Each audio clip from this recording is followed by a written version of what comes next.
This is the first video on my channel that I decided to record in English. I think it's important to share this sort of information with a lot of people. I am a Ukrainian refugee, but I am also a psychotherapist. So the information here is not just the theory, but my own experience.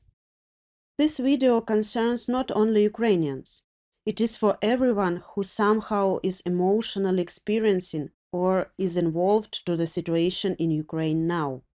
I'd like to speak about the psychological problems of the society, about how war is perceived and lived through, and what is happening to all of us. This video is purely psychological, researching and supportive. But I suppose that also hatred may take place here, because it is necessary to have an outlet now so much.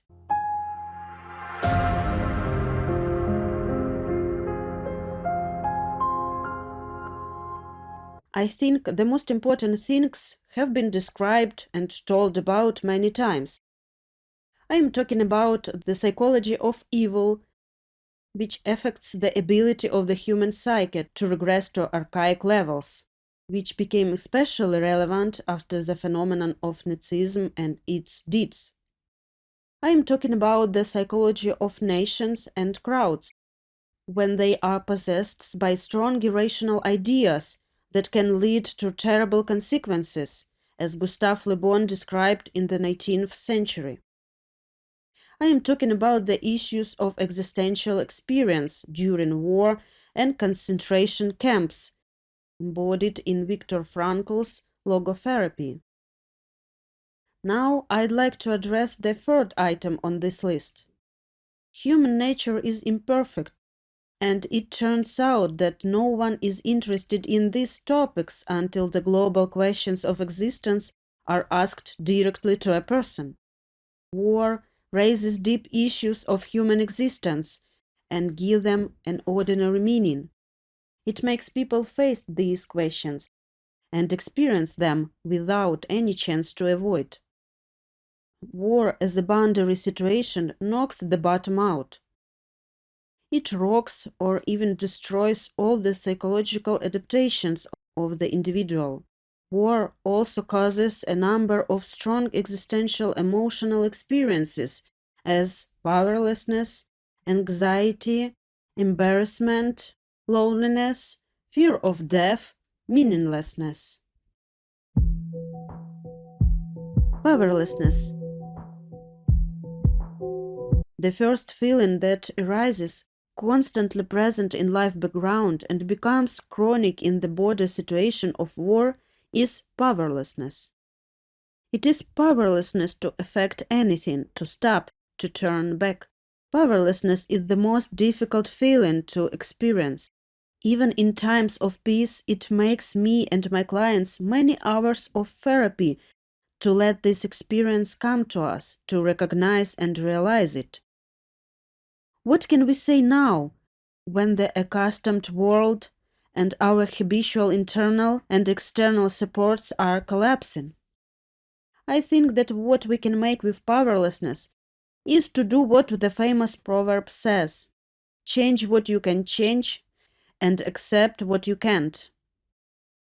In any case, there are things still within our control, like eating, feeding the cat, helping whoever is around. And that is what we can lean on now. It is important not to let powerlessness become toxic and all-consuming. We have to leave behind at least some ability to influence the reality around us. One of the most striking consequences of powerlessness is the feeling of hatred. The psyche in a borderline situation is sharply polarized. Good and evil, good and bad, right and wrong. The feeling of hatred is the perfect fuel for war and victory, so it is boosted in every way possible by mass propaganda. But while for the soldier it is a means to achieve his goal, the experience of hatred on the home front has more toxic effects on the psyche. If one fails to make use of hatred for good, helping or working in the rear, then this hatred will seek its outlet and extend to those whom it can reach, wound, sting, push away, beat, or take their life. This is how friend list cleans ups in Facebook. Quarrels with close friends who expressed a different opinion, or threats of massacres against children of other nationalities systematically take place. Radicalism simplifies thinking and helps us adapt to a complicated reality. But behind the rabid hatred always lies powerlessness and pain. I attended a free lecture held by the famous psychotherapist Alfred Langlais, a student of Viktor Frankl. I was looking forward to the opportunity to listen to a well-known and very experienced existentialist in such troubled times. But the lecture was practically disrupted by part of audience. They rudely wedged in Alfred's speech, interrupting him and expressing their indignation. They splashed out their hatred at everyone who went beyond their rigid overview and talked about more complicated existential things. They expressed their rage about what can support and what is important to get in touch with now. Alfred Langlais spoke about the process of differentiation, about the possibility of view processes more complex and many-sided, letting in and expressing complicated feelings. Those people were not ready for his information.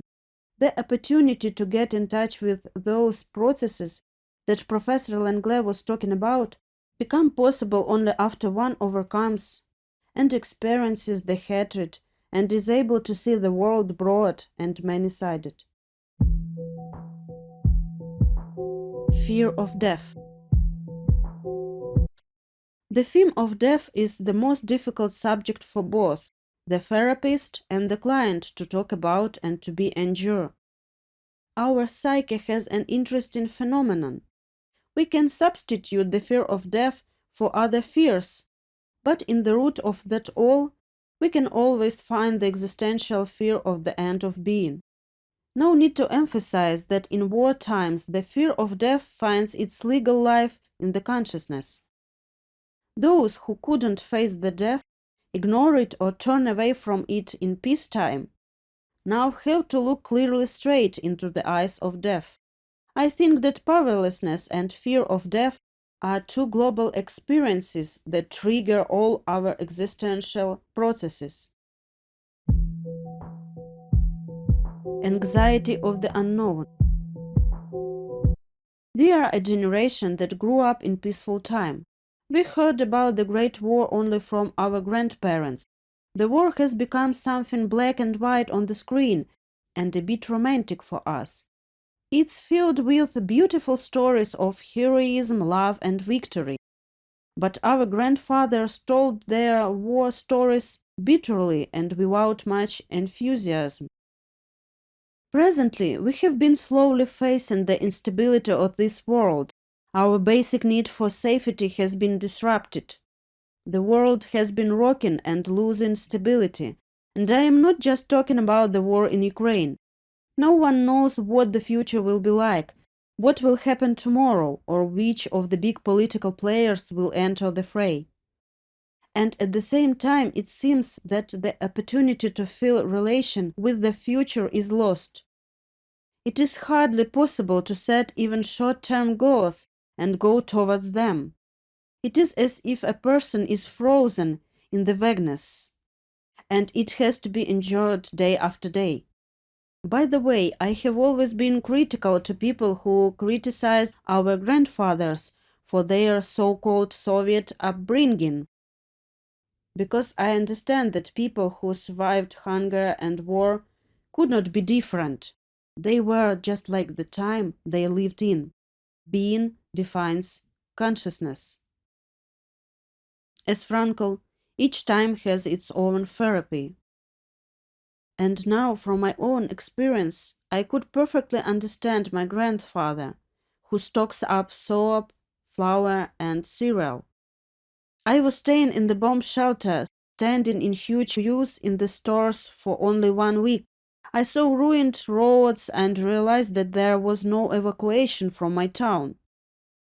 After that, I acquired an interesting habit. Now, I eat like it is the last meal in my life. I feel the instinct fear that I may have not get a chance to eat anytime soon. And I feel necessity to stock up as well. The future is vague and unknown. Existential loneliness. When I was sitting in the shelter, I saw mutual support and extraordinary unity between people. People were united in common distress and helped in any way they could. But I also observed another picture. Almost every day someone went aside to his corner and cried quietly on one's own. On about fifth day, it was my turn to sit quietly in my corner crying. And at that moment, then I was crying, I didn't want anyone's help or support. I understood that no one could help. That was my own existential encounter with war, fear, the collapse of my usual world. And it was an encounter that each of us had to endure. In about a month, I attended a lecture by Alfred Langlais, who told about the importance of going through one's own existential loneliness. Meaninglessness. The loss of meaning now is global for people who used to rely on the material world. It is a very hard time for saying goodbye to it.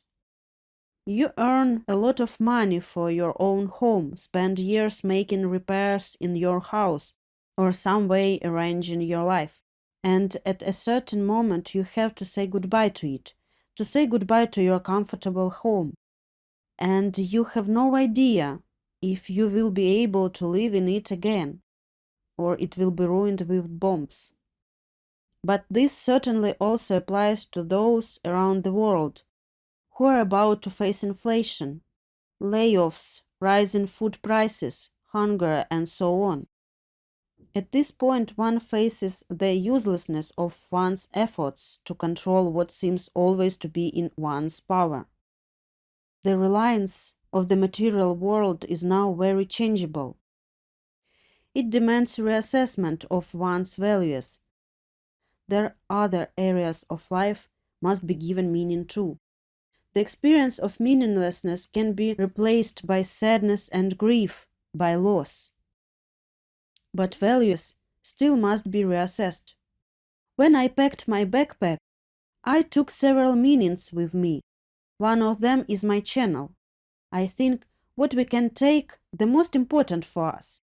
We can take something giving meaning to our thorough survival, to our hands, and put it into a small backpack. I think it's important to look for some intangible supports in the search for meaning.